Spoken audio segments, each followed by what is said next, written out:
자, 금시 시작했습니다. 혹시 뭐 질문이나 뭐 코멘트나 여기 주시죠.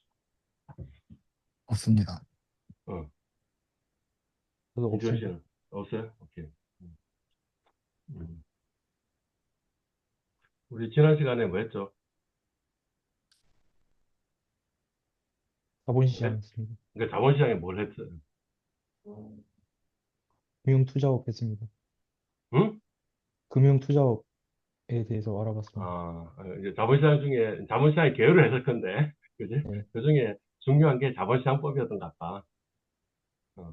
그리고 자본시장법에서 우리가 좀 관심 있게 봐야 될 때는 금융투자업을 6개까지인가? 6개 정도로 이렇게 나눈 것 같다. 음. 그래서 거기에 해당되는 금융기관이 여러 종류가 있는데, 어, 이를테면 우리가 흔히 알고 있는 금융기관보다는 흔히 모르는 금융기관에 들어가서 그 다음에 좀 우회하는 전략도 한번 취업 전략도 생각해 볼 수 있냐.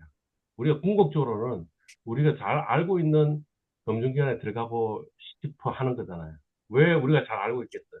그 회사가 좋은 회사이고, 그 다음에 그 회사가 연봉도 많이 주고 하니까 하지만 그런 잘 알고 있는 회사는 나만 잘 알고 있는 게 아니고 딴 사람도 다 잘 알고 있으니 이제 경쟁이 심할 거고 그러면 그 회사들에 들어가는 취업 확률을 내가 아무리 노력하더라도 100% 올릴 수는 없으니 그런 회사에도 원서를 내지만 아닌 회사에도 좀 원서를 내 가지고 만약 그런 회사에 못 들어갔으면 그 아닌 회사에 들어가서 우회해 가지고 가는 방법도 있지 않겠느냐. 그지? 그런 회사를 우리 관심을 가져야 될 회사가 뭐라고 얘기했어요?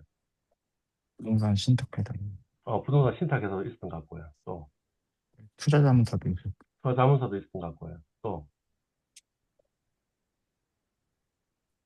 선물 중개사라는 곳도 있었던 것 아, 같다. 뭐 이렇게 이야기를 했던 것 같아요. 거기 나열되어 있는 회사들 중에는, 네, 그게 이야기.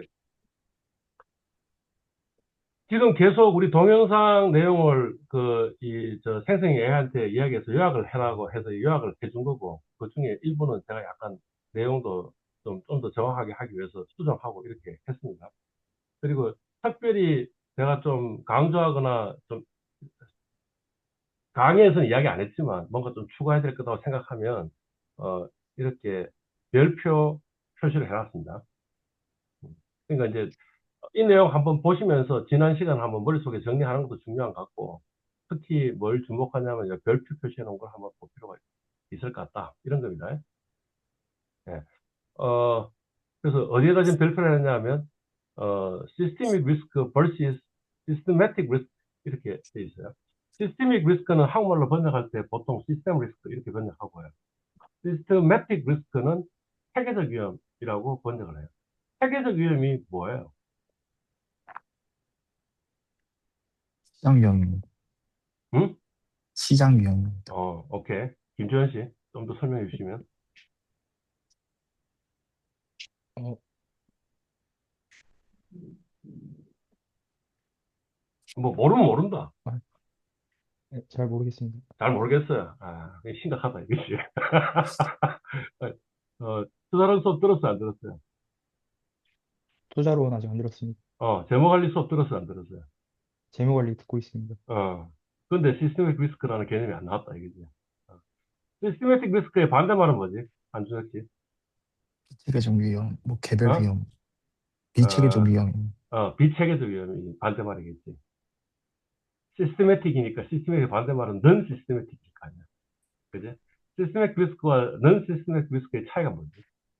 분산 가능 불가능으로 알고 있습니다. 음, 그거는 결과고, 분산 가능, 불가능은 결과고, 정확하게 얘기하면 시스테매틱 리스크는 뭐야?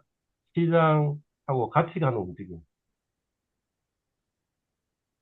시장하고 같이 움직이는 거. 넌 시스테매틱 리스크는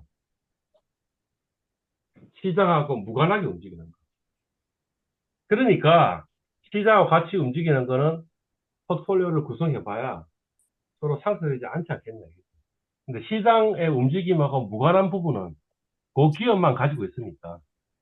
그러니까 포트폴리오를 구성하면 서로 업하고 다운이 상쇄되니까 그래서 그 위험은 사라지지 않겠냐. 그래서 이제 그 위험을 보고 우리 뭐라 그래? 이디오싱크라틱 리스크, 기업 특유의 위험 이렇게 이야기하기도 하고 또는 뭐예요? 방금 이야기했듯이 diversifiable, 분산 가능한 위험 이렇게 이야기하기도 하는 거죠. 그죠? 예. 체계적 위험은 뭐예요? 시장과 같이 움직이니까 그거는 시장이 올라갈 때 A 주식도 올라가고 B 주식도 올라가니까 A하고 B를 포트폴리오 구성해봐야 둘 다 같이 올라가니까 어차피 그 위험은 분산이 불가능한, 그러니까 non-diversifiable risk 이렇게 이야기를 하는 거겠죠. 그래서 그때 쓰는 영어 단어가 뭐였다고요?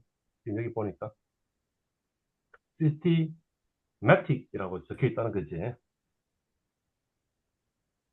오케이? 여기에는 지금 뭐라고 적어놨어요? systemic이라고 적혀 있죠. 그러니까 systemic과 systematic은 완전히 다른 거죠. 그죠? systemic 하는 거는 뭐냐? systemic 리스크는 뭘 지칭하는 거냐면 이런 걸 지칭하는 거예요. 어떤 한 금융기관이 무너지니까 금융 시스템 전체가 무너지는 그런 일들이 벌어지는 것 같다. 그래서 시스템 전체를 생각하면서 이 기업을 생각해야겠다. 뭐 이게 이제 2008년 글로벌 금융위기나 2020년 코로나 위기를 통해서 배운 교훈 중에 하나인 거죠. 그러니까 단순히 그냥 르만 브라더스가 무너졌다, 아니면 AIG가 무너졌다 하는 걸 가지고 이야기하는 게 아니고 AIG가 다른 기업들하고 여러 가지 거래를 했는데 그러니까 AIG가 다른 기업한테 뭔가 줘야 될 게 있을 수도 있잖아. 근데 AIG가 무너지니까 어떤 일이 벌어지는 거야. 그 다른 기업도 못 받아가지고 다른 기업한테 사실은 AIG는 돈 받아가지고 그 돈 가지고 다시 다른 기업에 돈 줘야 되는데 이놈이 돈을 안 주니까 나도 돈을 못 주겠나 하면서 그 기업도 무너지는 일이 벌어지는 거죠. 그러니까 무슨 이야기예요? 금융 시스템 전체가 붕괴되는 위험에 봉착되는 거죠. 그죠? 그래서 이제 시스템ik 리스크 하는 게 굉장히 중요해진 것 같다. 라는 건데, 결국에는 뭐냐면, 이 섀도우 뱅킹, 그림자 금융 자체가, 왜 AIG 같은 보험회사에, 그러니까, 은행한테 구제금융을 하는 건 말이 되는 거지. 왜냐하면 은행은 신용 창출을 한다 그랬잖아요. 그래서 결국에는 현대의 자본주의 경제라는 건 뭐 어떤 거냐면 토량을 100원 발행하면 10배 뻥튀기해서 1000원 정도 돌아가도록 만들어지는 거고 그 신용 창출을 한 기관이 누구냐 하면 은행이었고 은행이 어떻게 그렇게 했냐 하면 부분 지급 준비금 제도를 갖고 있기 때문에 그게 가능하다라고 우리가 이야기를 했잖아요. 그러니까 사실은 은행이 망하는 거는 사실 경제 시스템에 굉장히 심각한 영향을 미칠 수밖에 없는 거죠. 어느 한 은행이 망했는데 어느 한 은행이 망하니까 그러면 일단 돈 못 받은 사람들이 있을 거고 2차적으로 뭐 어떤 거예요? 이 은행만 망하는 게 아니고 다른 은행도 망할 수 있지 않냐라고 생각해서 뱅크런을 하면 설사 그 은행은 망할 가능성이 없는 은행이라 하더라도 망하는 거죠. 어차피 모든 예금자가 돈 다 내놔 하면 내줄 돈이 없잖아. 그건 이미 다 대출해버렸잖아. 그죠? 그러니까 신용 창출 10배 뻥튀기 해놨는데 10배 뻥튀기 한걸 다시 일로 되돌아가는 과정이 굉장히 심각한 경제 침체를 유발할 수밖에 없지 않냐. 그러니 은행이 부실화되면 정부가 나서가지고, 중앙은행이 나서가지고 구제 금융을 해야 되지 않겠냐. 그러니까 그것도 사실은 뭐냐면 시스템ik 리스크 때문에 은행한테 구제 금융을 해주는 거죠. 그죠? 그런데 그것만 있는 게 아니더라는 거지. AIG는 뭐 하는 회사예요? 은행이 아니잖아. 뭐 하는 회사예요? 보험사로 알고 있습니다. 보험회사이잖아. 보험회사 망하면 그냥 보험 그 계약자들이 전부 다 돈 못 받게 되겠구만 하고 끝내면 되는 거 아니야. 그게 아니더라는 거지. 이 AIG가 다른 금융기관들하고 이렇게 여러 가지 크레딧 디폴 스왑, 뭐 토탈 리턴 스왑 이런 신용 파생 상품 계약을 해놨는데 결국에는 얘가 부도가 냈다는 말이 뭐냐면 거기 손실이 굉장히 많이 나가지고 줄 돈을 못 주겠다, 배째라 하고 부도가 난 거지. 근데 문제는 뭐냐 하면 그 거래 상대방도 사실은 그 돈 받아가지고 또 딴 사람한테 또 줘야 될 또 거래도 있을 거 아니에요. 그걸 못 주는 거야. 그러니까 시스템 전체가 전부 다 망해 가는 있으니 그러니 정부가 보험회사에도 구제금융을 해줘야겠다. 그래서 AIG한테 구제금융을 해주는 이유가 되는 거죠. 반대로 이야기하면 은행은 다른 금융기관에 비해서 굉장히 정부가 중앙은행이 감독을 많이 한다 이렇게 얘기했잖아요. 이유는 뭐냐 하면 이게 신용 경제에서 아주 미치는 영향이 크기 때문에 신용 창출을 했는데 신용을 경색이 되게 되면, 그러면 경제 침체가 오고, 경제 침체가 오면 다시 신용 경색이 오고, 신용 경색이 오면 다시 경제 침체가 오면 악순환이 가가지고, 결국에는 뭐가 벌어진 거야? 대공황이 벌어졌다. 1920년대. 맞아요. 그리고 그 대공황을 어떻게 해결했냐고. 세계대전으로 해결된 거죠. 그러니, 이게 굉장히 심각한 영향을 미치니까, 은행은 좀 규제해야겠다. 이런 게 은행 규제 논리인데, 그러면 사실은 다른 금융기관에서 섀도우 뱅킹에서 똑같이 적용되지 않겠느냐라는 거죠. 그죠? 그래서 이제 이런 게 있는 거죠. 사이파이 하는 컨셉이 있는 거죠. 사이파이. 사이파이가 뭐에 약자냐면, S는 뭐겠어요? systemically. systemically. 그 다음에 I는 뭐겠어? important. 그 다음에 F는 뭐겠어? F는 뭐겠어? financial. 그 다음에 I는 뭐겠어요? institution. 그러니까 financial institution이 금융기관이고, I는 뭐겠어요? systemically important 한. 그래서 뭔가 중심, 이 네트워크, 금융 네트워크 상에 중심에 있다고 생각되는 그 회사는 망하면 결국에는 그게 전부 다한테 퍼져가지고 시스템 전체가 붕괴될 수 있는 위험이 있으니 그런 금융기관은 특별히 중점 관리를 해야 되지 않겠느냐. 뭐 이런 얘기가 되는 거죠. 뭐 이를테면 우리나라에서는 뭐가 되겠어요? 뭐 국민은행. 국민은행이 망하는 게 국민은행 예금자가 망하는 게 아니라는 거죠. 국민은행하고 계약을 맺고 있는 또 다른 은행들이 있는데 그 은행들도 망할 수 있다는 거죠. 그죠? 예. 그렇지만 뭐 국민은행이 전 세계 금융에서는 별로 그렇게 중요하지 않지 않겠냐 이거지. 국민은행 망한다고 전 세계 금융 시스템이 망하겠냐고. 그건 아니잖아. 그지? 그거는 내셔널리 사이파인 거고 글로벌리 사이파이가 있겠지. 그죠? 뭐 그 전 세계 중심이 되는 은행들이 있을 거 아니야. 그래서 그런 은행들은 따로 중점 관리하겠다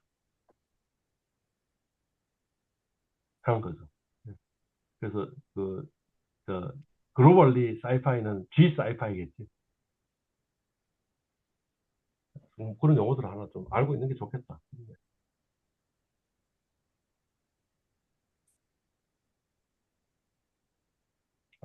그래서 저 6대 금융투자업 이야기한 거는 뭐냐, 사람들이 잘 모르는 회사에 좀 관심을 가졌으면 좋겠다. 그리고, 큰 회사에 가면 좋아요. 그러니까 큰 회사에 가지 말라 이런 이야기 아니야. 예. 큰 회사에 가면 좋은데, 큰 회사로 가는 것은 취업 확률을 100% 만들 수는 없지 않겠냐.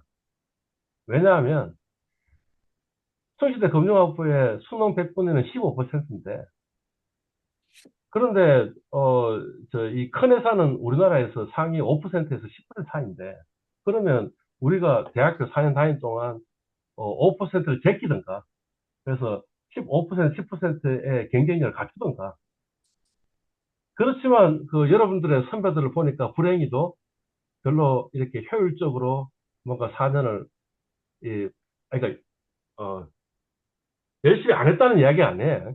예.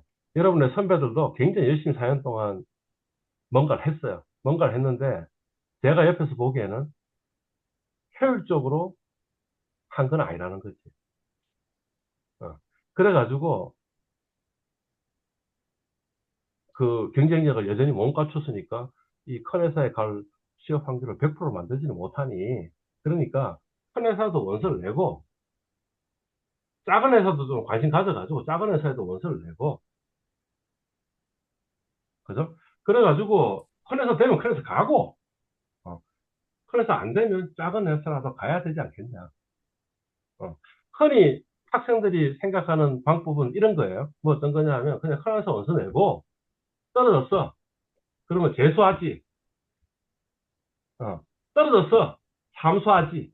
이게 지금 우리 학생들이 갖고 있는 컨셉인 것 같다는 거죠. 그죠? 근데, 대학교 입학은 그 현역하고 재수생하고 삼수생하고 우리가 구분을 해야 안 해요. 이를테면 삼수생이면 좀 더 엄격한 기준을 적용해가지고 좀 합격을 못하게 만들고 이런 제도가 있어요, 없어요? 대학교 입시에. 네. 없어요. 그죠? 회사는 안 그렇다는 거지. 아, 이왕이면 그냥 현역으로 뽑지. 그래가지고 걔 해가지고 좀 더 오랫동안 걔그 은퇴할 때까지 좀 이렇게 꼴감하는 게 낫지. 뭐 때문에 뭐냐 삼수, 사수, 오수한 애를 뽑아가지고 이게 어차피 그러면 회사 조직 체계상으로도 문제가 되는데 내 사수가 내보다 나이가 어린데 내가 그 오수해가지고 회사에 들어갔다 쳐봐. 그러면 나의 사수는 현역 들어갔다 쳐봐. 그러면 걔가 내보다 나이가 어리잖아. 아, 우리는 또 이 나이 카는 게 있잖아, 좀 사실. 아, 굳이 그런 상황을 만들고 싶겠어라는 거지. 그러니까 그거 별로 안 좋은 것 같다는 거야. 그거보다는 뭐가 좋다는 거야. 그러면 그냥 작은 회사 가가지고 뭔가 나의 명성을 쌓아가지고 그래서 큰 회사로 우회하는 전략이 좀 더 나은 것 같다. 네. 원래는 작은 회사에서 큰 회사 가는 거는 불가능하다. 그러니까 일반 기업이면 큰 회사에서 작은 회사 가는 거는 말 되지만 작은 회사에서 큰 회사는 못 간다. 이미 낙인호가 찍히는 거야. 네가 그 정도의 능력을 갖고 있는 사람이기 때문에 작은 회사를 갔겠지라고 판단한다. 그지? 근데 금융업은 좀 다르다. 금융업은 뭐예요? 그 사람의 실적이라는 게 정확하게 측정이 가능해지기 때문에 그렇기 때문에 뭐예요? 큰 회사로 가는 게 가능하다. 여러분의 선배들이 그렇게 많이 해왔다. 라는 이야기를 지금 제가 하고 있는 거예요. 그러니까 반드시 큰 회사로 가는 게, 큰 회사 못 가면 재수하고 삼수하는 게 명사는 아닌 것 같다. 그래서 제가 발표해놨고요. 교수님, 질문 하나 있습니다. 하세요. 예. 아무래도 작은 회사일수록 이게 사람들이, 일반인들이 접근할 수 있는 정보가 좀 적지 않습니까? 음, 음. 근데 그럼 그 작은 회사들 중에 어떤 회사가 괜찮고 그런지를 혹시 교수님께서 판단하는 기준이 따로 있으신 건지 궁금합니다.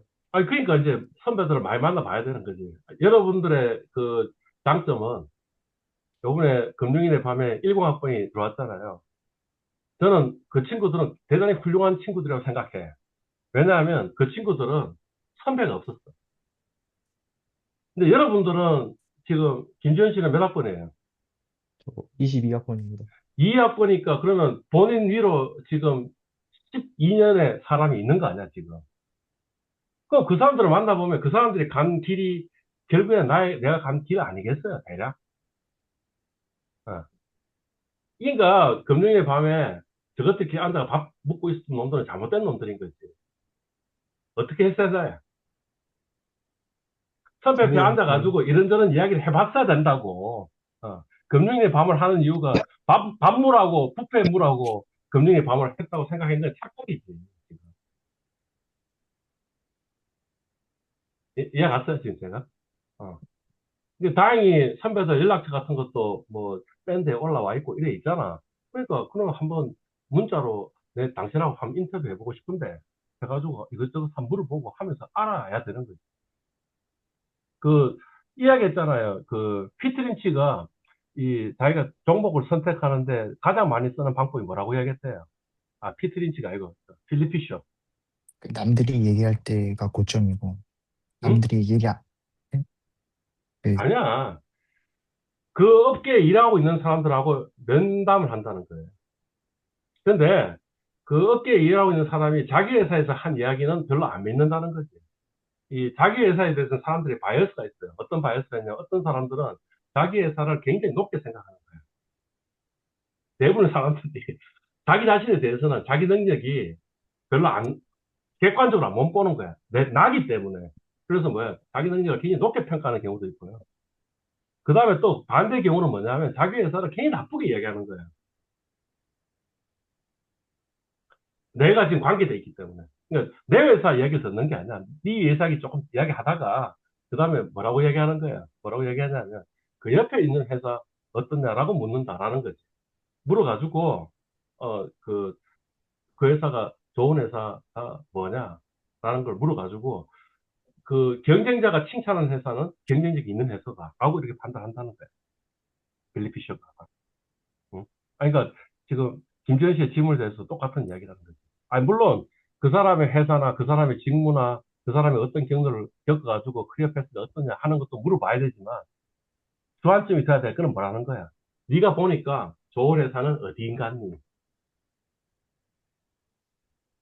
를 물으면 그거는 비교적 객관적인 내가 이 인발부돼 있지 않으니까.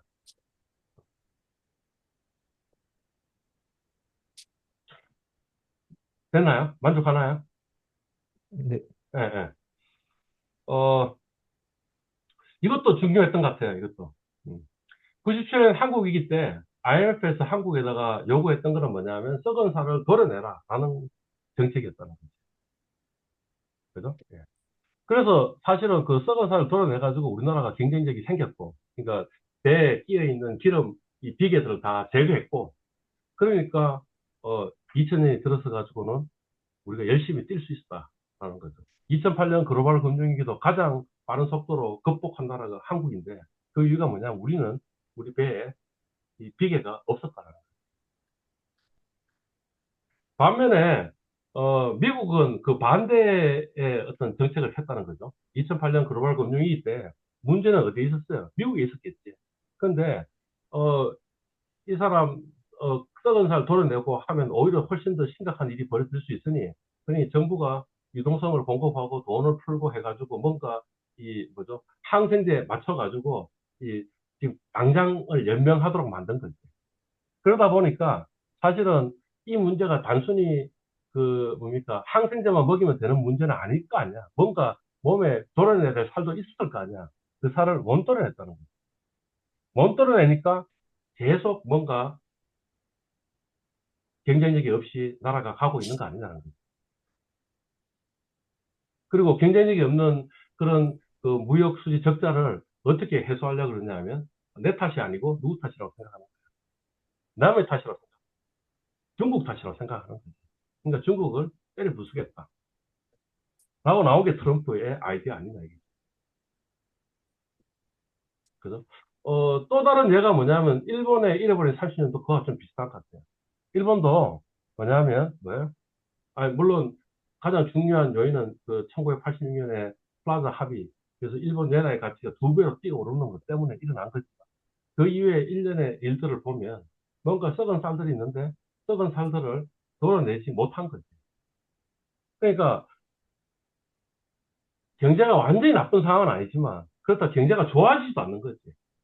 그래가지고 그냥 계속 침체된, 어느 정도 침체된, 별로 성장하지 못하는 상태로 30년을 보내고 나니까, 원래는 세계 2위의 기대 대국이었던 나라가, 지금 우리가 우습게 보잖아. 심지어는 뭐냐면, 한국의 월급보다 일본인들이 지금 받고 있는 월급이 더 싸잖아. 더 낫다고, 지금. 그런 일들이 벌어진다라는, 그것도 한번 주의 깊게 한번 봐야 될 내용이었던 것 같아. 응. 뭐죠? 예. 이 주식회사, 주식에 관련되는 회사에 가는 건 좋은 것 같다. 왜냐면 어차피 우리 주식투자 해야 되는데, 그죠? 돈 받고 주식투자 공부할 수 있다. 이런 거였죠. 마찬가지 이야기로 뭐예요? 부동산 관련 회사에 가면 좋은 것 같다. 우리는 어차피 부동산 투자를 해야 되는데 돈 받고 부동산 투자 공부를 할 수 있다. 예. 그래서 뭐 부동산 신탁회사, 건설회사, 아니면 LH나 SH 같은 그런 그 부동산 공기업도 괜찮은 것 같다라고 이야기했는데 제가 여기 지금 애다한 건 하나 더 애다한 건 이거네. 보험회사가요. 부동산을 많이 갖고 있어요. 그러니까 보험회사는 기본적으로 지금 줘야 될 돈이 몇 년 후에요. 제가 지금 20대인데 제가 언제 죽어요? 사망보험. 보험금 언제 줘야 되는 거예요? 그 사람이 언제 죽을까? 지금 20대가 사망보험에 들었어. 근데 언제 죽을까? 아무렇게나 이야기해봐. 한 70년 80년 뒤에 뒤쯤. 있어요. 아, 70살까지 살 거란 생각이 들면 지금부터 20대니까 몇 년 후에 이야기야. 50년 50년 뒤에. 후에 얘기했잖아. 가령 2년 후에 지급될 거라면 2년 채권을 사면 되겠지. 10년 후에 지급돼야 될 돈이라면 10년 채권을 사면 대략 맞춰질 거 아니야. 그지? 근데 지금 뭐예요? 50년 후에 돈을 지급해야 된다면 50년 채권을 사야 될 거 아니야. 별로 없을 거 아니야. 그지? 그러니까 이 보험회사에서 이제 이 자산을 들어온 돈을 가지고 자산 관리해야 되는데 그 자산 관리하는 것 중에 가장 대표적으로 하는 게 뭐냐면 부동산. 그래서 보험회사들이 빌딩들을 엄청 많이 갖고 있어.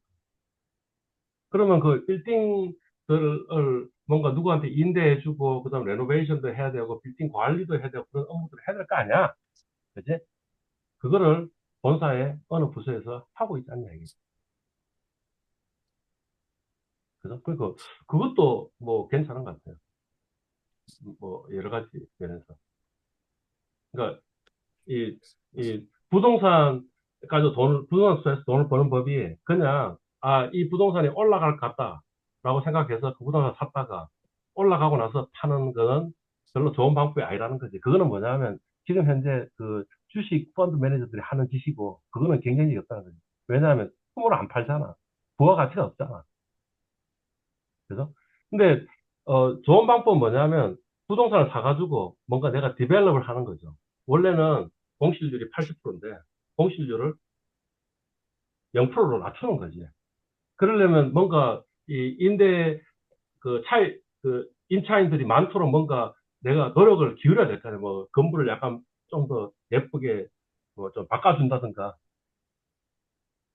그죠? 아니면 사람들한테 마케팅을 잘한다든가, 그죠? 그 다음에 혹시 공실이 생기면 생긴 사람 새로 별로 이 타임 렉 없이 새로 사람을 들인다든가 이런 일들을 해야 될 거 아니에요. 그죠? 그게 어디서 하고 있냐면, 보니까, 제가 보니까 보험회사에 부동산 관리하는 사람들이 그걸 하고 있는 것 같아. 라는 거지. 그래서 이것도 사실은 괜찮은 직업인 것 같아요. 그러니까 부동산 투자에 대해서 돈 받고 공부하는 면도 있고, 또 하나 면은 뭐냐 하면, 우리가 은행에 있다가 은행을 그만두고 나오면 내가 은행을 할 수 있는 건 아니잖아. 왜냐하면 은행업이라는 거는 경쟁력이 어디 있냐면, 은행원한테 있는 게 아니고, 은행 그 자체에 있는 거죠. 은행 인가를 받았고 거대한 자본을 갖고 있기 때문에 은행을 구성할 수 있고 전국적인 지원망을 쓰니까 은행을 하는 거지. 은행 바깥을 나오는 순간 은행은 아무 경쟁력이 없는 사람이라 아니냐 이게. 그래서 근데 보험회사에 부동산 관리하는 사람들은 안 그런 것 같다는 거지. 하다가 그만두고 나와서 뭘 하면 되겠어요. 부동산 관리회사를 만들면 돼. 우선은 빌딩 주인 중에 늙은 사람들이 너무 많아. 그 사람들 관리할 수 있어 없어? 없어. 그러면 내가 대신 관리해 주겠습니다. 얼마의 돈을 주십시오. 라고 이야기하면, 그래, 해라. 내한테 인더 쓰면 충분히 많이 줄 수 있으면, 빌딩 관리를 맡기겠죠. 그러니까 뭐냐면, 내가 부티크를 만드는 게 너무 쉬워. 제 주변에 보험회사에서 부동산 관리하다가 지금 잘린 사람들이 굉장히 많거든. 근데 잘린 사람들이 그 다음에 사장이 되더라고. 왜냐하면, 조그마한 부동산 관리회사를 하나 차려놓고, 이렇게 조그만한 빌딩들 아니십니까? 그 빌딩들에 관리해주고, 얼마의 돈을 먹는 그런 부동산 관리회사의 사장이 됐어. 그러니까 오히려 보험회사에서 부동산 관리할 때보다 돈도 잘 벌어. 뭐 이런 생각이 드는 거예요. 그래서 교수님, 이거 좀, 예, 그 질문 하나 드려도 되겠습니까? 하세요. 그 부동산 관리라는 게 정확히 뭐 어떤 일을 하는 건가요? 1번, 매입. 빌딩을 매입해야 될 거 아니에요. 그죠? 그 다음 뭐예요? 디벨롭을 해야 될 거 아니야. 디벨롭이라는 게 그냥 그 낡은 빌딩을 사람들한테 임대하면 사람들이 잘 들어와? 안 들어오잖아. 외관을 바꿔야 될 거 아니야. 안도 좀 바꿔야 될 거 아니야. 그죠? 3번, 뭐예요? 임차인 관리를 해야 될 거 아니야. 어. 질이 나쁜 임차인은 들이지 말고 임차 계약 안 하고 질이 좋은 임차인들만 들어오게 돼가지고 계속 지속적으로 임차료를 내도록 만들어야 될 거 아니야. 근데 그러다가도 어느 순간에 사람 나갈 수도 있잖아. 나가면 공실을 메꿔야 될 거 아니야. 그죠? 그 다음에 매일매일 청소도 해야 될 거 아니야. 그죠? 뭐 세금도 내야 될 거 아니야. 그런 걸 물론 뭐 이 늙은 저 빌딩 주인이 하는 경우도 많지. 아니 삼성생명이야. 당연히 삼성생명 직원이 하겠지. 그 사람이 지금 삼성생명의 부동산 관리를 하던 부서에 있던 친구이겠지. 그죠? 근데 이제 앞으로 시대에는 이 개인이 갖고 있는 빌딩들도 전부 다 부동산 관리회사가 관리하는 시스템으로 갈 것 같다는 거죠. 제 주장은. 이미 그렇게 된 거고. 왜냐하면 삼성생명에서 그만두고 나온 사람한테 할 짓이 뭐가 있겠어. 지가 이제까지 먹고 살던 게 먹었던 건데, 빌딩 관리였잖아. 그 빌딩 관리를 하는 거지. 뭐 그런 일들이 벌어지니까 이것도 괜찮은 직업인 것 같다는 생각이 든다라는. 그리고 이제 사실 부동산의 이 부동산 투자에 가장 좋은 방법은 뭐냐면 A&D인데, 들어봤어요? 못 들어봤습니다. A가 뭐냐면 acquisition. 그러니까 샀다 이 소리죠. and development. 그러니까 정확하게 PE하고 똑같은 거예요. PE도 뭐예요? acquisition하고, 그 다음 뭐죠? 기업의 가치를 뭔가 인핸스 시키는 거죠. 밸류 인핸스먼트 있고, 그 다음 비상까지 팔아먹는다. 이런 거잖아. 기가 하는 게. 근데 정확하게 부동산 똑같다는 거지. A&D라는 거지. 액퀴지션 하고 나서 디벨롭을 하는데, 디벨롭 하는 과정이 뭐냐면 밸류 인핸스먼트. 그러고 나서 비싸게 파는 거야. 그러니까, 저 부동산 하나 사가지고 계속 임대 수입을 영원히 받는 방법도 있지만, 또 다른 방법은 뭐냐면 좀 꼬다구나게 만들어 놓고, 그 다음에 대파는 거지.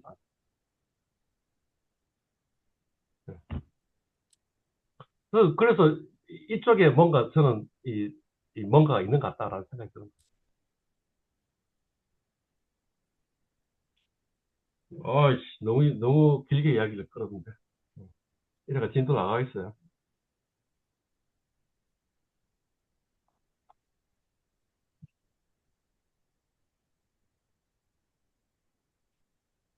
요거부터 해야 되나?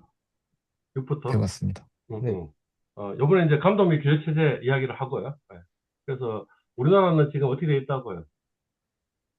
어, 요게 있고, 금융위원회가 있고, 그 다음에 금융감독원이 있고, 그죠? 요거는 뭐죠? 정부 부처. 어, 요거는 뭐라고? 무자본 특수법인. 그러니까 제목이 Financial Supervisory Service 적혀 있으니까, 서비스 회사. 근데 정부 부처도 아니고, 그렇죠. 민간회사라고 이야기할 수 없는 거죠. 그죠? 무자본 특수법인이라 그랬으니까 그 말이 뭐예요? 자본이 없다는 거야. 자본이 없는데 어떻게 법인이 운영이 돼? 그러니까 뭐냐면, 한 해 예산을 받아오는 거죠. 누구한테 받아올까요? 정부에서라도. 아니, 금융기관한테 받아온다는 거지. 우리 한 해 100억이 들어갈 것 같으니 각 금융기관이 작출을 해가지고 돈 내놔. 해가지고 금융감독은 직원들한테 돈을 주는 거야. 금융위원회는 뭐예요? 정부에서 돈을 주겠죠, 그죠? 아니, 정부 부처니까. 공무원이니까. 그죠? 예. 여기는 무슨 일을 한다고? 정책 결정을 하는 거죠. 그리고 그 정책을 실행하는 거는 누가 한다고? 금융감독원이 음, 한다고. 그죠? 예. 그래서 금융위원회는 금융정책 감독의 최상위 결정을 하고요. 그러니까 여기가 직접 감독하지는 않아요. 감독을 하지 않고 어떻게 감독해야 될까 하는 정책을 만드는 거겠지. 그지? 그 다음에 금융기관의 인허가도 결국에는 금융위원회에서 하고 있어요. 그 조직은 별로 큰 건 아니고, 금융감독원에 비하면 조직은 작고. 그죠? 실제 그 정책을 실행을 해야 될 거 아니야. 그 실행은 누가 한다고? 금융감독이 한다.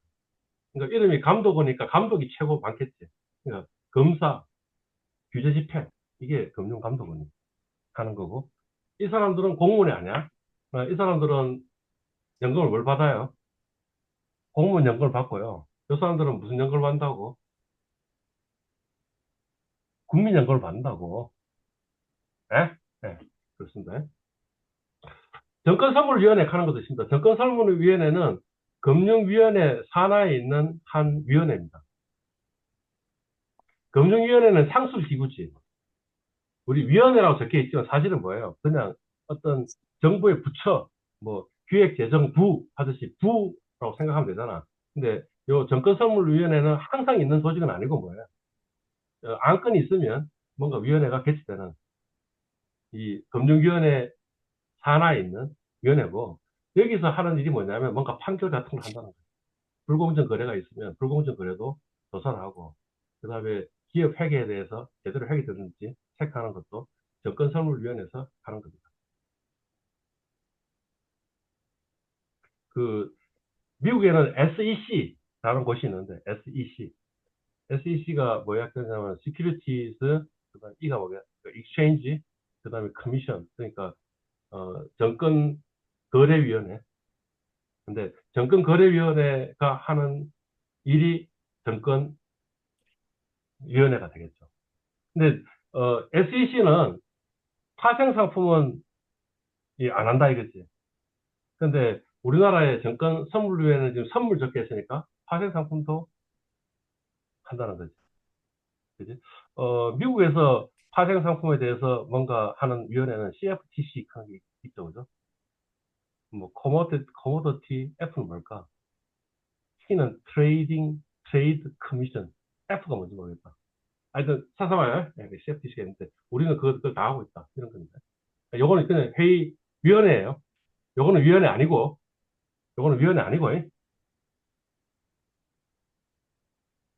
이 꼼수가 있다는 거지. 뭐냐면, 이, 저, 재무부에서 금융위원회가 이렇게 튀어나올 때는 아주 조그만 규모로 뭔가 하나 만들겠다고 생각하고, 금융위원회라고 이름 붙여놨다는 거지. DJ 정권 때.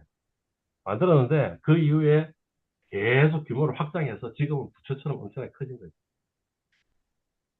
금융위원회는 어디 있냐면, 서울에 있어요.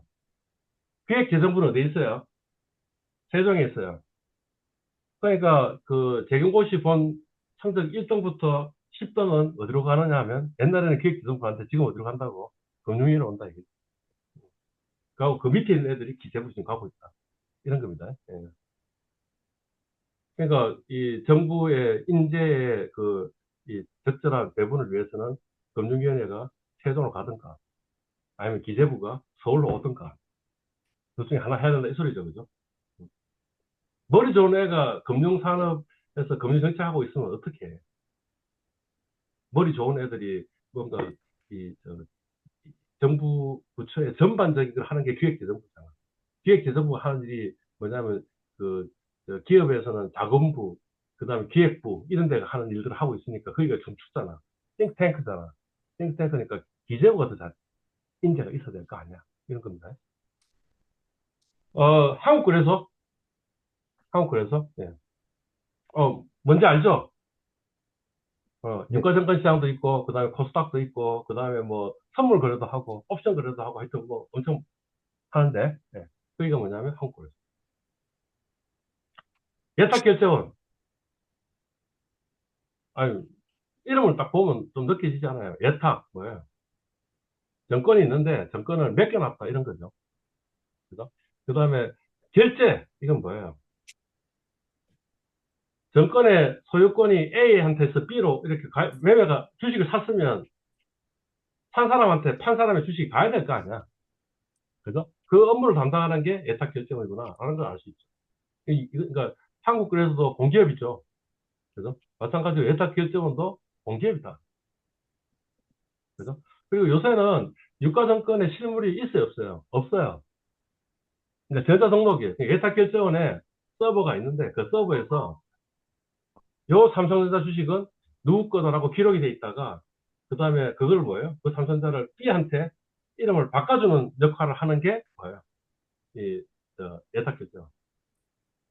뭐 그런 일들을 할 거예요. 예. 정권금융 뭐 느낌이 어때요? 정권에 관련된 금융을 한다 이런 느낌이 들지 않아요. 이것도 공기업이에요. 그죠? 예. 어, 뭐 정권 인수금융도 하고 정권 유통금융도 하고 그 정권 유통금융 한다는 말이 무슨 말이냐? 우리 신용 돈 빌려가 주식을 살 수도 있잖아. 그지? 그럼 그게 정권 유통금융이죠. 그죠? 그다음 우리 공매도 해요. 공매도 해요. 공매도. 공매도가 뭔지 알아요. 네, 네. 합니다. 내가 주식이 없는데 주식을 어떻게 팔아? 어떻게 해야 되겠어? 주식을 빌리잖아. 그지? 그 주식을 빌리는 걸 대주라고 하는데, 대주도 역시 마찬가지로 정권 유통금융. 여기 적혀 있네. 정권대요. 그러니까 정권에 관련된 돈 빌리고 빌려주는 거. 그 다음에 또 중요한 게 이거네. 저, 우리 주식 안 사고 그냥 주식 계좌에 지금 돈 있는 거 있잖아. 거기 대해서 이자 줘, 안 줘? 줍니다. 주는데, 물론 그 주는 이자가 작긴 작지만 주긴 줘. 예. 거기에 예탁 관리하는 게 어디라고? 한국 정부금융이다. 오케이? 어, 금융투자협회, 금융투자협회. 이거는 뭘까요? 이거는 공기업은 아니고, 그냥 뭐냐면, 업자들의 협회겠죠. 금융투자업을 하고 있는 업자들이 있죠. 정권회사도 있고, 산업운용사도 있을 거 아니야. 그 사람들이 모여가지고 협회를 하나 만들어 놓고, 보통은 이 규제가 두 가지가 있다는 거지. 하나는 뭐냐면, 이렇게 정부가 규제하는 것도 있고, 그죠? 또 하나는 뭐예요? 우리 스스로, 좀, 그, 공정한 질서 속에 한번 있어 보자라고 이야기하는 것도 하겠죠. 회원의 집합체가 뭔가 자율 규제도 하고 있고요. 그 다음에 그냥 자기들끼리 분쟁을 자기들끼리 좀 해결해도 좀 좋을 거 아니야. 그래서 분쟁 조정도 하고 있고요. 금융사 교육도 하고 있고요. 그런데 금융사협에서 또 하는 것 중에 하나는 뭐냐면, 이 장외시장 관리를 하고 있어요. 우리나라 채권 시장은 주로 장외시장이 커요? 아니면 장내시장이 더 커요? 장시장이 큽니다. 어? 장내가 더 큽니다. 장외가 더 커요. 장내보다 장외가 더 커요. 예. 그 관리하고 있는 게 이 코피아하고 있어요. 그 다음에 장외시장이 또 있어요. 우리는 코스피하고 그 다음에 코스닥 시장만 있다고 생각하는데 그게 아니고 또 뭐가 있다는 거예요. KOTC라는 시장이 있는데 그 시장을 관리하는 곳도 어디냐면 여기 코피아예요. 음. 어, 한국자산관리공사 이거는 지난 그 대면수 시간에 좀 이야기하지 않았나? 그지? 금융기관이 그 대출을 해줬는데 대출이 부도났어. 그게 부실 채권이잖아. 그 부실 채권을 그냥 금융에 갖고 있는 게 아니고 떨군다는 거지. 그럼 그 인수해서 정리하고 하는 그런 것들을 하는 게 이 한국자산관리공사에서 하는 겁니다. 뿐만 아니고 한국자산관리공사에서는 국유재산 관리도 하고 있어요. 국가가 빌딩 갖고 있어요. 국가가 산 하나 갖고 있어요. 뭐 생각보다 많아요. 그 다음에 이런 것도요. 어, 어떤 사람이 세금을 내야 되는데 세금 안 낸 거야. 그 집에 가보니까 골동품이 있는 거야. 그럼 골동품도 압류했겠지. 예? 그 다음에 뭐 미술품도 압류했겠지. 그럼 그것도 처분해야 될 거 아니야. 그것도 한국자산 관리 하고 있어요. 물론 메인 업무는 아니지만. 포스콤, 포스콤. 예. 거래소의 자회사였어요. 지금은 거래소하고 증권회사가 이렇게 공동으로 갖고 있는 그런 회사인데, 그래서 좀 가장 큰 지분은 한국 거래소가 가지고 있어요. 이 회사는 한국 거래소의 매매 시스템, 그 다음에 금융 정보 시스템, 이런 것들도 하고 있고요. 원래 이 회사가 만들어진 이유는 뭐냐면, 거래소의 그 전산을 위해서 만들었습니다. 그지? 그런 것도 하고 있지만, 그 말고, 뭐, 지금 뭐, 그 단말기, 그래서 가격 같은 게 사람들이 그 정보를 알아야 될 거 아니에요. 그런 것들도 하고 있고요. 그 다음에 그 금융통신망이 따로 있거든요. 그 통신망 인프라도 이 회사에서 하고 있어요. 옛날 이름은 한국증권전자. 이 회사는 약간 묘합니다, 위치가. 어, 민간회사 같기도 하고 공기업 같기도 하고 애매모호한 위치에 있어요.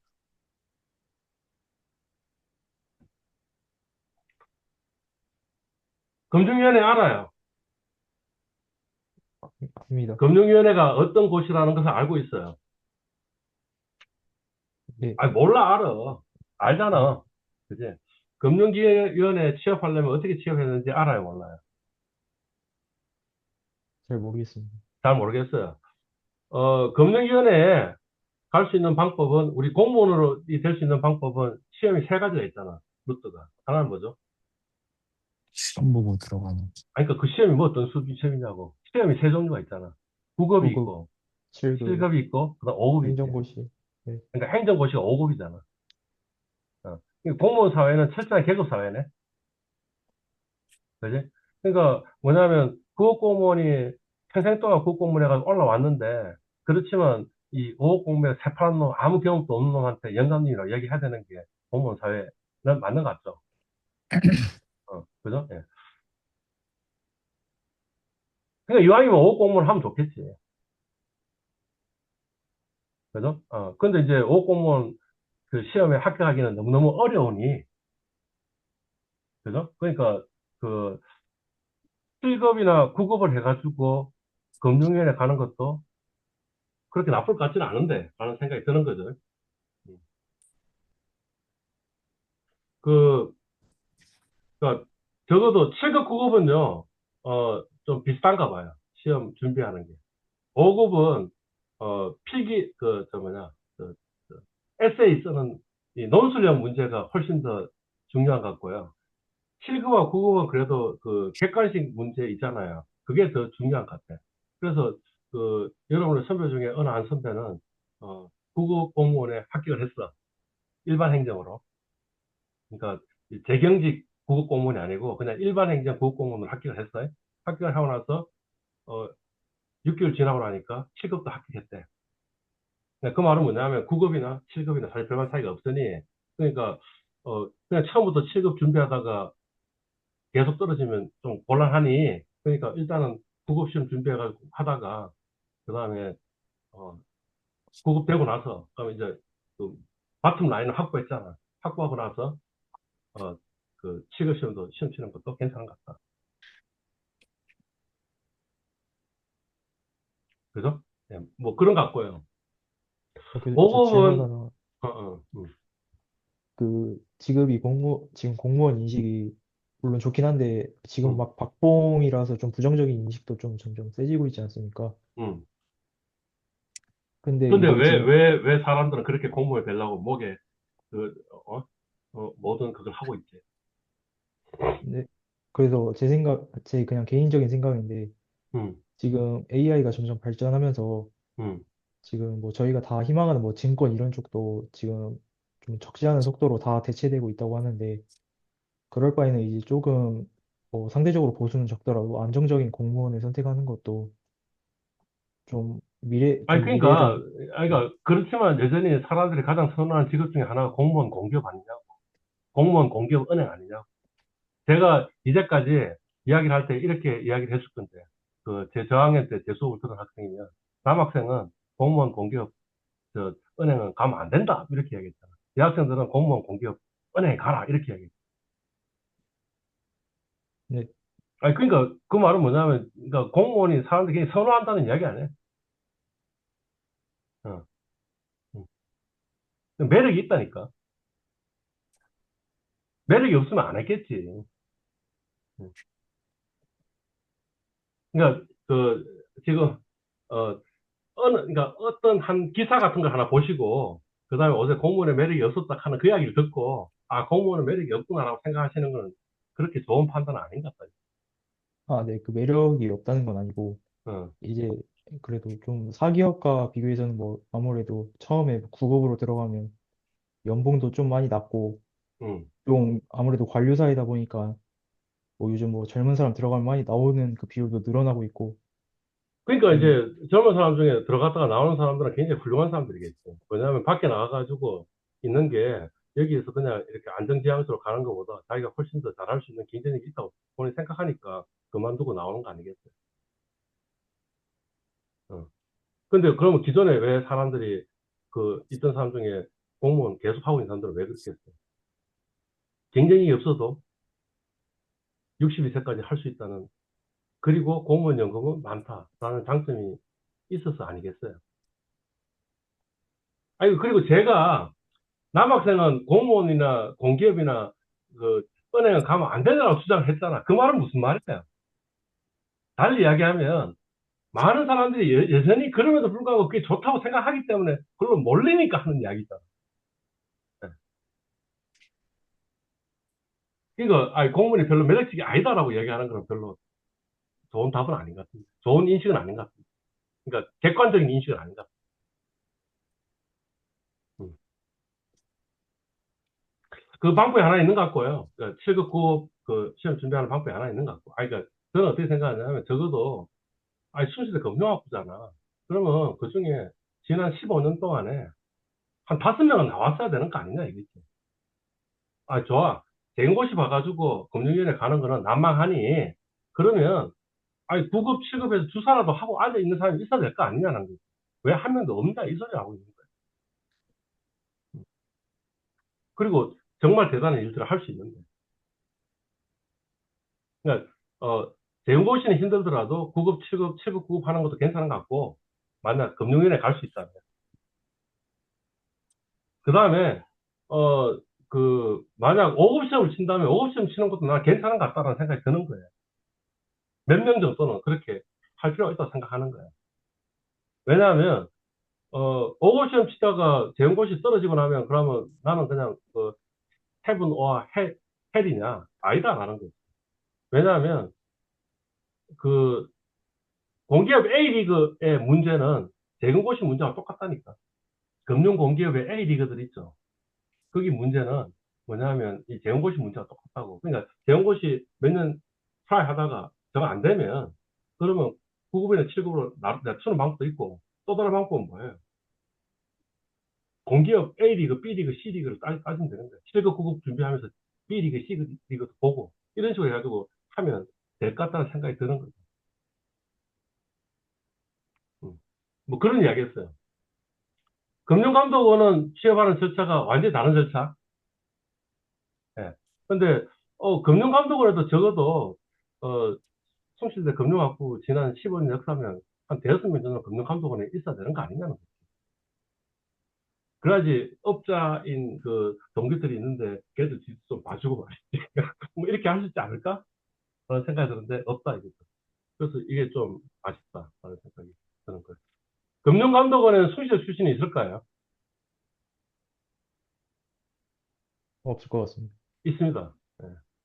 그래서 그 숭실대 경영학부 학생 한 친구가 금융감독원에 있어가지고 그래서 그 친구가 인사부에 있을 때 학교에 한번 와가지고 후배들이 금융감독원에 지원을 좀 많이 해줬으면 좋겠다 이런 이야기들을 하기도 했어요. 예. 그래서 여기도 한 15년 역사면 한 5명 정도는 있어야 되지 않겠냐. 그러니까 매년 한 명씩 나오진 않지만 한 2, 3년에 한 명씩은 좀 나와야 되는 거 아니냐 생각이 듭니다. 이거는 그냥 위원회니까 없고 뭐 이건 공개요. 들어봤어요? 어딘지 알아요? 아니, 그러니까 지금 본인이 이 한국 거래에 대해서 좀 아냐 이거지, 내 질문이. 모르겠습니다. 아니, 몰라? 한국 거래에서 뭔지를 몰라? 한국 거래에서 뭔지는 알잖아. 들어는 봤을 네, 거 아니야, KRX. 오케이. 네, KSD 들어봤어요? 들어봤습니다. 아, 들어봤어요? 오케이. 그러면 KSF는? 좀 못 들어봤습니다. 못 들어봤어요. 그 다음에 코피아는? 들어봤습니다. 아, 들어봤어요? 오케이. 캠코는? 들어봤습니다. 아, 들어봤어요? 오케이. 코스콤은? 몰랐습니다. 아니, 그니까, 내가 지금 무슨 이야기 하는지 이해 갔어요, 지금? 왜냐하면 코스콤은 공기업하고 민간기업 가운데 정도 있는 것 같고 나머지 다 공기업들이고 요거는 협회고 그죠? 그런데 전부 다 말하자면 일종의 공기업이라고 생각하면 겠지 우리가 공기업에 가지고 있는 일반적인 인식이 있잖아. 그지? 그런 삶을 원하는 사람이면 그러면 여기도 괜찮은 데다라는 이야기 지금 제가 하고 있는 거죠. 그죠? 근데 그 중에도 내가 알고 있는 데가 있고 내가 모르는 데가 있잖아요. 내가 알고 있는 데는 딴 사람들도 알고 있을 거 아니야. 그지? 그러니까 내가 모르고 있는 데가 더 괜찮은 직장 아니냐 이거지. 경쟁이 덜 할 거니까. 뭐 이제 그런 이야기를 하려고 한 겁니다. 그러니까 오히려 관심을 가져야 될 거는 코스콤이나 그다음에 뭐죠? 코피아. 아까 등금융도 잘 모른다 그랬나? 등금융. 여기가 더 관심을 가져야 되는 것 같아요. 난도는 한국에서나 예탁결제는 한국 등금융이나 다 비슷한 것 같아요. 그다음에 코스콤은 순시대 학생이 가면 괜찮은 것 같다. 이런 거였습니다. 이야기 하지 않았나? 예. 포스코에 가보면 손실 출신들이 굉장히 많다. 선배들이. 예. 왜 굉장히 많냐면 예전에는 이 숭실대 전산과가 엄청나게 좋은 과였다. 한국에서 최초로 만들어진 전산과라. 그래서 이 코스콤에 숭실대 선배들이 꽤 많이 있다. 이런 겁니다. 그러니까 뭐 가볼 만한 점이 있는 것 같아요.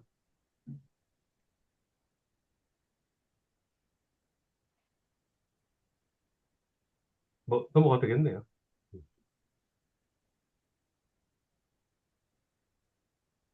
저 단어 무슨 말인지 알겠어요. 내부자 그래. 시세조정. 네, 내부자 그래가 뭐예요? 그 회사 정보를 미리 알고 그걸로 부당한 회사 이득을 취하는. 내부자가, 회사에 이를테면 최고 경영자가 딴 사람들은 모르고 있는 정보를 갖고 있을 거 아니야. 근데 그 사람들이 그 정보를 이용해서 돈을 벌면 그거는 불법이다라는 거죠. 불공정 거래다. 이런 이야기죠. 오케이. 시혜조정은 뭐 주가 조작 그런 걸로 알고 있어요. 주가 조작이 뭔데요? 뭐가 주가 조작인데요? 그 주가를 인위적으로 뻥튀기 해서 어. 주가가 올라갈 것 같다는 믿음을 만들어 놓고, 그 다음 뭐예요? 사람들이 막 깔아서 사기 시작하면, 그때 판다는 거지. 자기는 팔아가지고 높은 가격에 팔고 나온다. 이런 거죠. 우리, 그런 영화도 있었나? 작전이라는 영화도 있었나? 예. 맞습니다. 그 이야기 하는 거죠. 그게 불공정 거래고요. 이거에 대해서 엄격하게 규제를 하고 있다. 이런 이야기들을 하고 있는 것 같아요. 음, 그죠? 최근 현안 및 구조적 개선 노력. 그래서 첫 번째는, 공매도 제도 개선. 2020년에 동학개미 운동이 있었잖아요. 그죠? 예. 동학개미 운동이 있었고, 이게 상당히 뭔가 좀 세상을 좀 바꿨다라는 생각이 드는 게 뭐예요? 이 많은 이 사람들이 뭐예요? 또 다르게 의미하면 뭐죠? 이 사람들이 유권자죠. 그죠? 유권자이고, 그러니까 뭐냐면, 유권자를 위한 어떤 정책을 펴면, 그러면 내가 선거에서 이기겠다라는 생각이 좀 있는 것 같아요.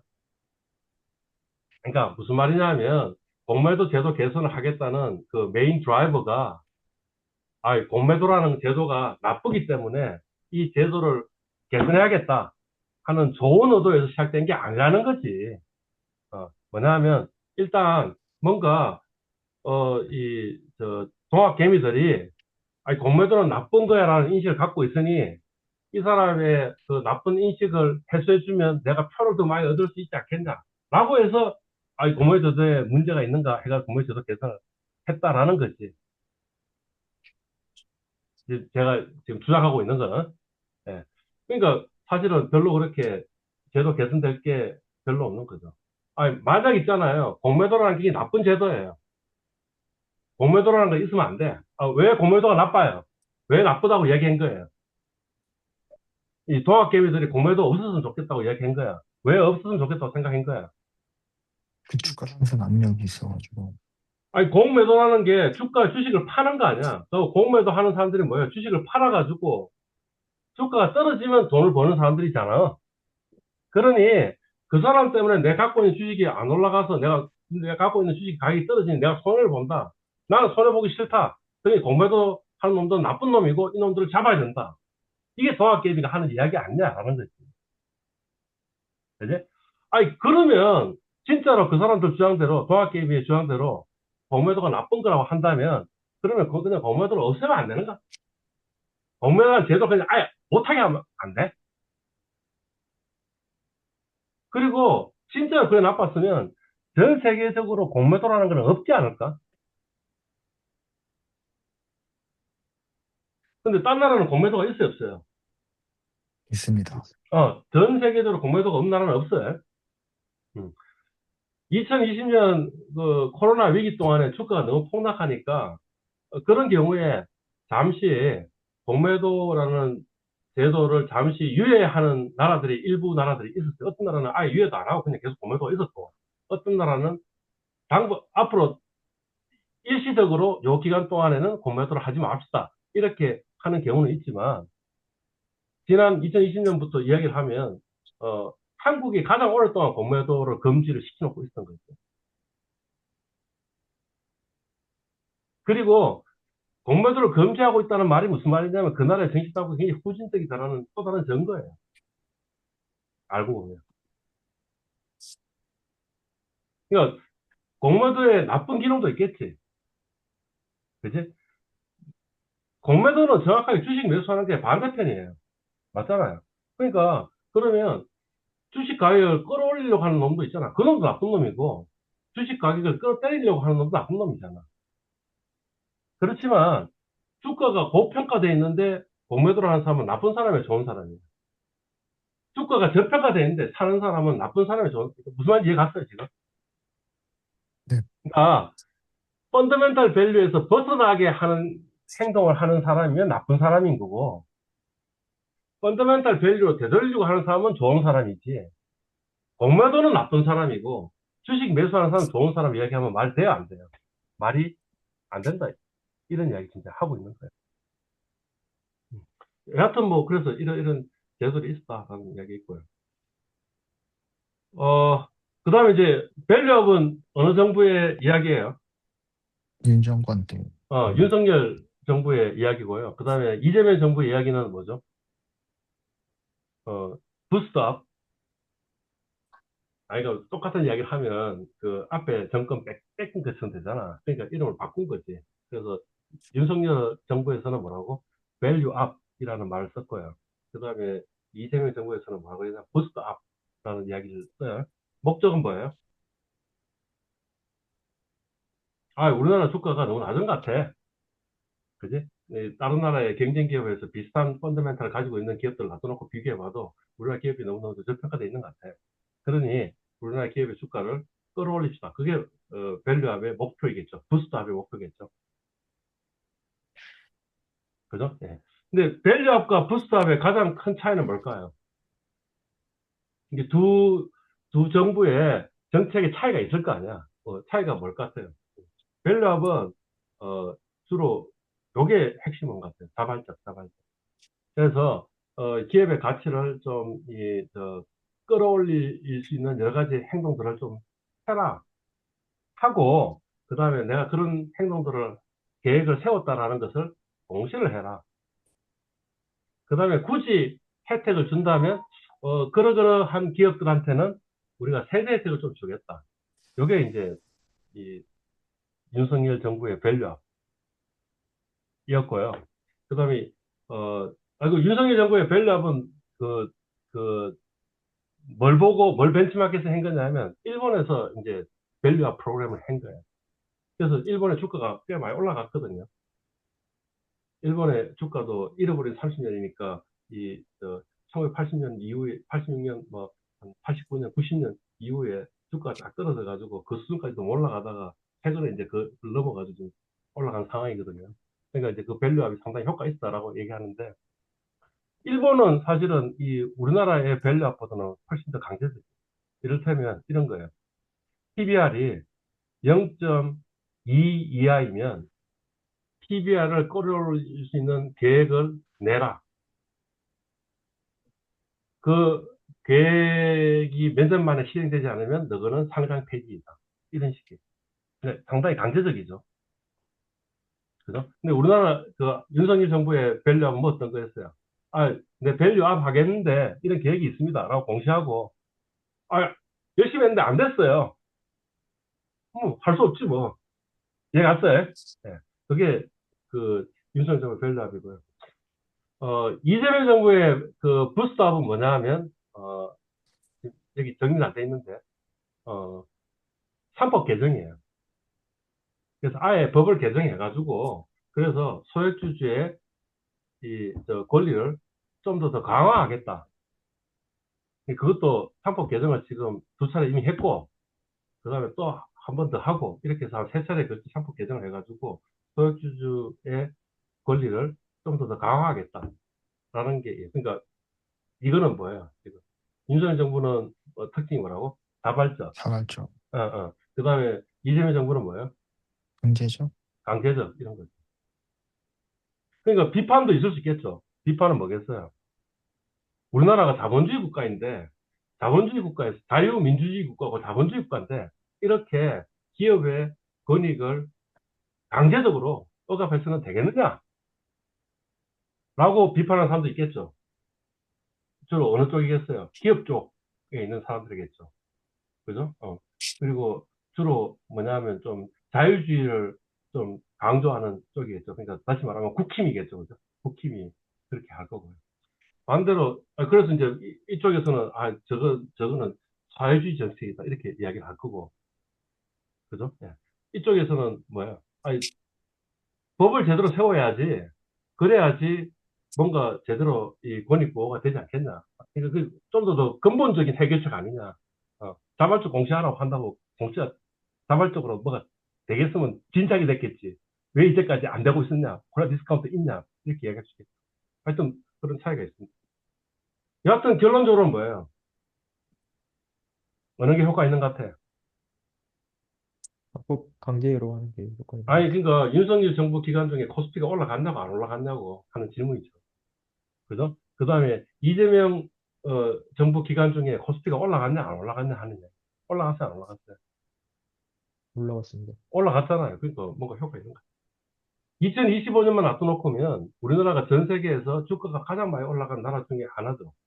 우리가 미국보다 주가가 더 많이 올라갔다고.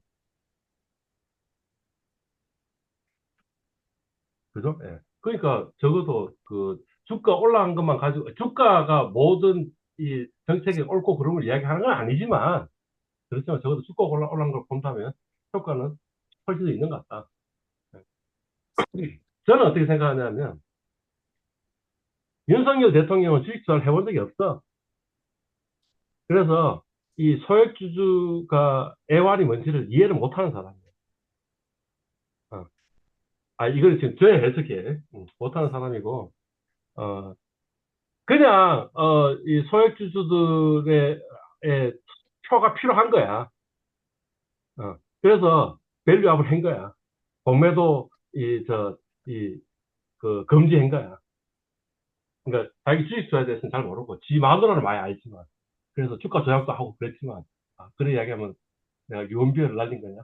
하여튼, 도이치 자동차의 주가 조작 혐의로, 재판이 진행 중입니다. 그래서 사모님께서는, 주식 투자에 대해서 좀 아시지만, 우리 대통령 강하께서는 전혀 이해를 못했던 것 같고, 어, 이재명 대통령은 주식 투자를 했고, 그래서 뭔가 실패도 많이 한 것 같고, 그 다음에 재미도 많이 본 것 같아, 이 양반이.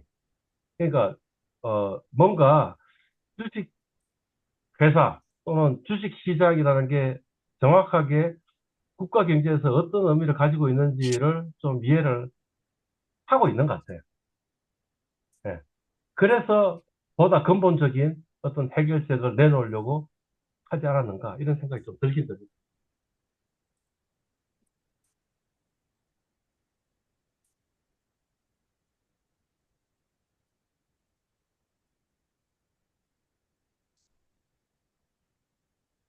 뭐 지금 몇 시예요? 9분이에요.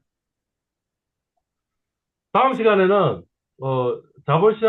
시장 규모부터 시작해서 그 다음에 채권 시장 이야기를 하도록 하겠습니다. 진도가 너무 잘 안 나가는 것 같은데. 혹시 질문이나 코멘트 있으면 질문이나 코멘트 받을게요. 그 수업 쪽으로 하나 질문 드려도 되겠습니까? 그러시죠. 예. 그 제가 얼마 전에 인도 경제에 대한 수업을 듣다가 음, 인도 투자가 괜찮은 것 같다. 음, 그리고 뭐 베트남 투자도 괜찮은 것 같다. 음.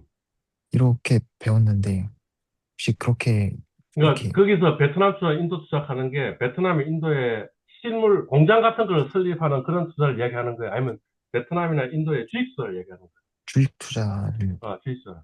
네. 오케이. 후진국에 주식 투자하는 거에 대해서 굉장히 조심해야 될 필요가 있어요. 어, 그, 후진국에 투자하면 좋을 거라고 이야기하는 그 기본 논리는 뭐 어떤 거냐면, 자, 인도의 경제 성장률을 보아라. 인도가 이렇게 경제 성장을 많이 하고 있지 않냐. 그러니까 인도에 주식 투자하면 더 많이 벌 수 있을 것이다. 베트남이, 뭐, 우리나라 지금 경제 성장률 2%, 3%밖에 안 돼. 베트남이 7% 경제 성장을 하고 있으니까, 그러면 주가도 평균적으로 한 7% 정도 올라야 되는 거 아니냐. 그러니까, 어, 이, 저, 베트남에 투자하는 게 좋은 거 아니냐. 이렇게 이야기를 하잖아요. 만약 그 말이 맞다면, 미국의 경제 성장률은 2%, 3%밖에 안 되니까, 그럼 미국의 주식 수익률이 지금 뭐, 한 해 10몇 프로 이렇게 오르는 거는 버블이네. 그죠? 예. 그래서 뭐냐면 이런 겁니다. 어, 후진국의 주가를 보면, 우리나라도 후진국이었잖아요. 어쩌면 지금도 주식시장은 후진국일지도 몰라요.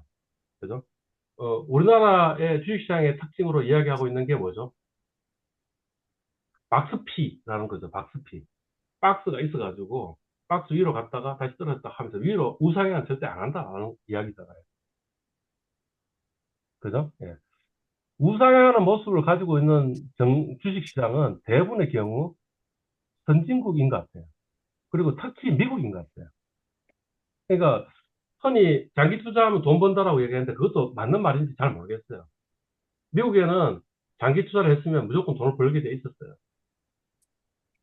그래서 뭐 제레미 시겔이라는 교수는 그 책 제목이 스탁보드 롱런이거든. 그러니까 장기 투자하면 무조건 돈 번다는 건데 그건 미국 데이터로 그런 거고 전 세계 데이터로 똑같은 분석을 해보면 그게 반드시 진리는 아니라는 거예요.